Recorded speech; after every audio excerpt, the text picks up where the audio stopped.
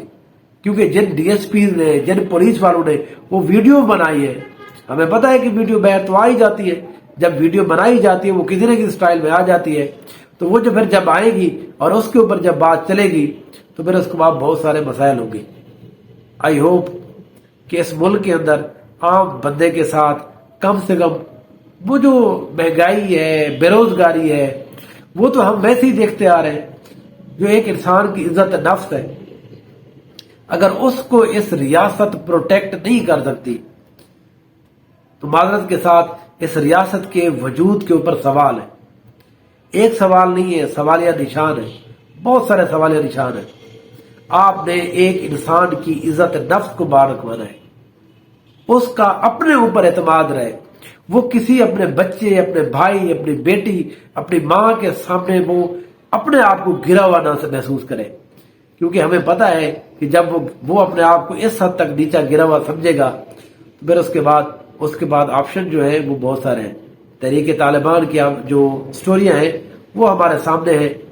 کوئی بھی گینگ ہے وہ ساری سٹوریاں ہمیں سامنے ہیں۔ اللہ نے سب سے محفوظ رکھے، پھر بات ہوگی۔ Thank you so much.